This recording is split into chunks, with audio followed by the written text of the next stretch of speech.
Hi, I'm Vinny Sohara and welcome to another video.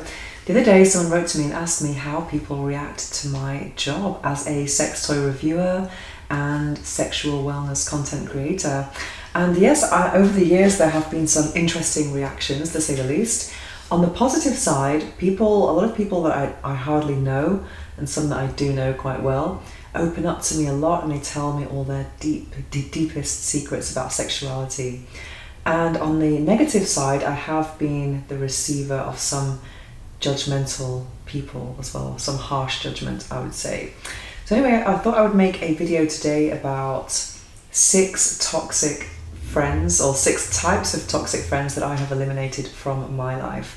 Because being a sexual wellness content creator definitely has its challenges, but it's also like a filter. It acts like a filter in that I can see who can handle me or not, which is quite interesting really. And without this filter, maybe I would have people in my life who maybe I wouldn't want to have in my life, kind of thing, if you see what I mean.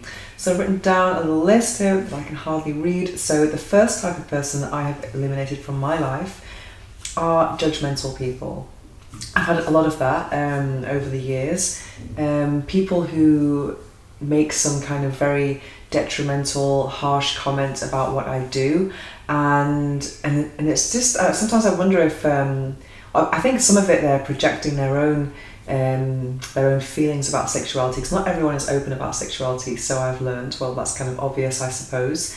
But when it comes to, I think you can be, approach things from a naive perspective and ask curious questions. But when I've had like outright just very judgmental comments, I think you can have one or two, maybe forget about them. When it comes to be someone's attitude, I have found that it's best to avoid those people. And some of the judgment has not been just about sexuality. It's also been about my lifestyle and having quite a bohemian lifestyle of, just quite, how do I say, I don't know how to explain it, just by having a very relaxed lifestyle, maybe just unconventional, I suppose. And some people have made comments about that and not following the normal path of getting a mortgage and having kids and getting married and all of that. So with those people, when they have been friends, I have just explained how I felt, and I have eliminated those people from my life. And in the case of some family members, I haven't been able to eliminate them because that's much more difficult. But what I have done in the case of where some people that I can't actually avoid 100%, I've kind of shadow banned them or demoted them in my life, or reduced their importance. For example, something I've done is actually having a text-only relationship with these people.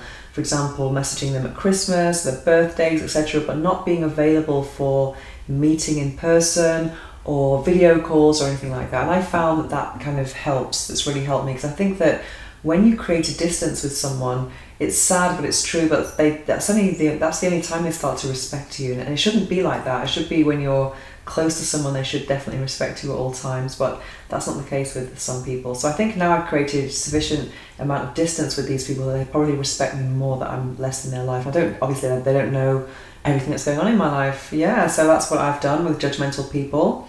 Told them how I felt, and then distance.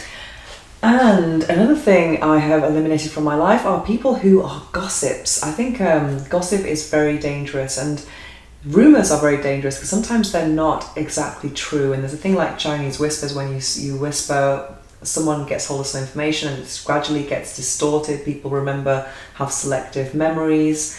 And I've been the victim of people saying things about me which were not entirely true, and it's been really annoying. It made me think, how much information have I received from other people that might not be entirely true? There is an expression that says, small minds talk about people, i.e. gossip, and then mediocre minds talk about events, and great minds talk about ideas. And I like to kind of spend my time with people who are on the kind of events and ideas level. I think it's nice to speak about other people, but as long as it's in a positive way, or maybe constructive, but not gossip.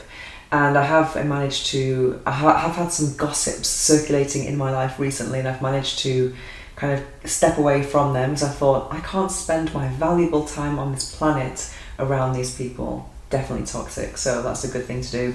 And do I give any explanations to gossips? Absolutely not. I just make excuses and just not spend my time with them, which has been the best thing for me. Another type of toxic person is, which has happened to me a lot, the type of person who only calls you when they want something from you. This is really, really, really annoying. And for me, I think I've put myself in that situation a lot because I've been quite a helpful person. I consider myself to be an empath. I'm the kind of person who people call to tell their problems to. I'm a good listener.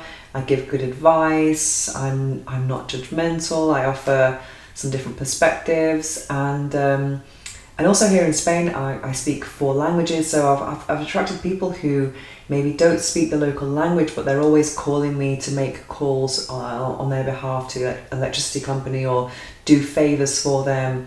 And I had a friend like this. I had a few friends like this actually. If it's reciprocal, that's amazing. I think that's what friends are for. It's like, I support you, you support me. It doesn't have to be an equal balance, but it has to be kind of equal. And I had one friend who was just, at first I suspected that she was only contacting me when she wanted something. And then over time, my suspicions were confirmed. And that wasn't a very nice space to be in. But then I thought about what responsibility I had in that situation of making myself maybe too available and doing too much and overcompensating somehow. And I think that was partly, I did kind of like bring that situation on myself, I think. But now I don't have that issue anymore. I definitely have an incredible group of people around me now who ask me for things and I ask them for things, and it's like a mutual support network, which is fantastic. But the ones who are only calling you when they want something, they have to be out. And did I explain to that person? No. I just kind of like gradually became more and more unavailable to the point where if you're not giving the favors, there's no friendship left, and that's a big telltale sign really. If when the favors are gone, there's no more friendship left. And also the fact that another red flag for me was not even when they were contacting me asking me how I was. It was just like, hello, I need this kind of thing. So that's definitely not cool. And also another type of friend who I think is toxic or characteristic is something called one-upmanship. This is someone who, let's say, if I say I've been to Tenerife, they say, well, I went to Tenerife last week. Someone who's always bringing the conversation back to them. You've done this, well, they've done this. So I found, I can think of a particular person who's like that in my life, and I found that they annoyed the hell out of me. And also, they had their own flaws. Maybe they were just, maybe had self-esteem issues or something. They had to kind of prove themselves over and over.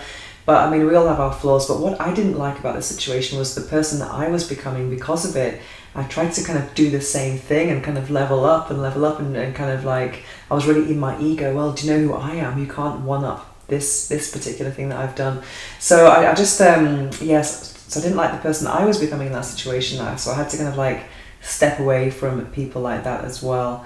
I think it's also interesting to compare different experiences. If you've been here and they've been there, but when it's constantly someone who's trying to like better you all the time, it's incredibly annoying. Yes.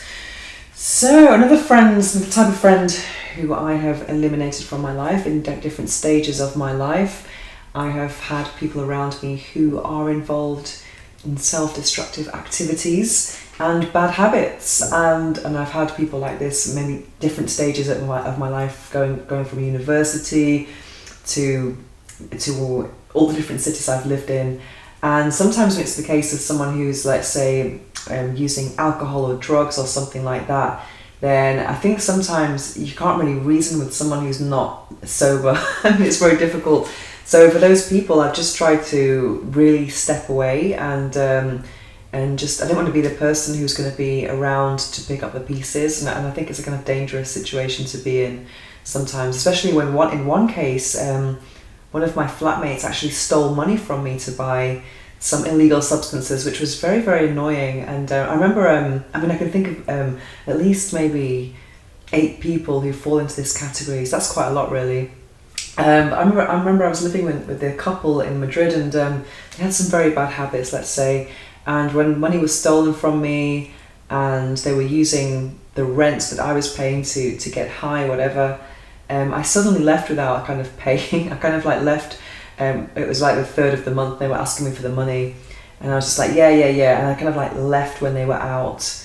And one of my ex-boyfriend's mothers found out about this, and she thought it was terrible that I'd done that. And she let me know that that's not good, just to leave without saying anything and blocking the number, because when they found out, they were like phoning me and screaming at me, whatever.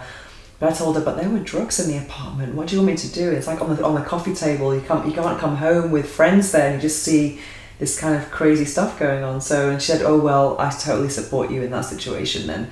So yeah, I think sometimes when people are in kind of like deep dark spirals of self-destruction, it's definitely best to step away, and there is no need to give any explanation. Just have to get out of that mess and block as much as possible.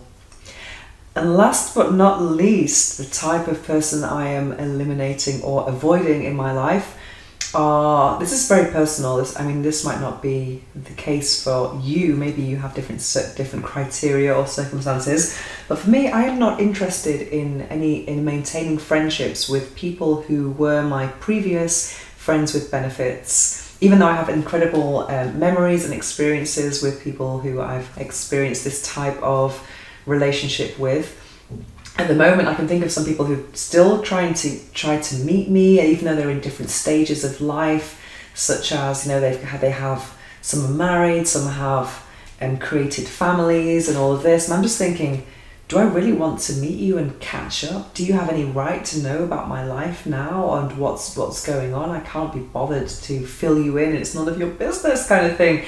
So I've definitely kind of ignored those people who tried to get back into my life, because I'm wondering, do you want to get back into my life, or do you want to get back in my bed? It makes me wonder, because I know probably these people, even though they're committed, they would quite easily be tempted to have to go back into an affair situation. I'm just not up for that. Yeah, so former friends with benefits who've moved on, and also think about the girl code. I don't want to be making someone feel insecure because they're meeting with me, even though it might just be a nostalgic cup of coffee and nothing happens. I just don't really feel entirely comfortable in that situation, and I just think it was great then and this is now, and I want to keep space for someone new in my life who's not just a friend with benefit. I wouldn't mind a friend with benefit right now, but I think I'm looking for something a little bit more. Yeah. So yeah, those are the 6 types of people I have eliminated from my life, and I do eliminate. And now I'm in a space where I have fantastic people around me. I feel very privileged and very grateful. And if I hadn't got rid of these types of people, then maybe there wouldn't be room for these great people that are around me now, who are all on the kind of very similar wavelength. They're all kind of into self-improvement and no self-destruction at all, complete opposite. Yeah, so what about you? What kind of toxic people have you eliminated from your life, and what is your criteria? I'd love to hear about this topic in the comment section below. It's a very provocative topic, because with some cases I think it's worth speaking to people and explaining how you feel, and in other cases I just kind of like get busy and kind of step away. I think it depends on the circumstances, and a lot of people have different opinions on that. I don't think everyone deserves an explanation. For example, when someone is wasted all the time, that they can't really understand anyway, so what's the point? And not everyone is gonna be able to understand things, or not everyone can enjoy a reasonable conversation. Yeah, so I'd love to hear your ideas about this topic, and if you have any suggestions for new videos or any questions about any of the topics I talk about here, don't hesitate to contact me at venus@venusohara.org, and I'll be back very soon.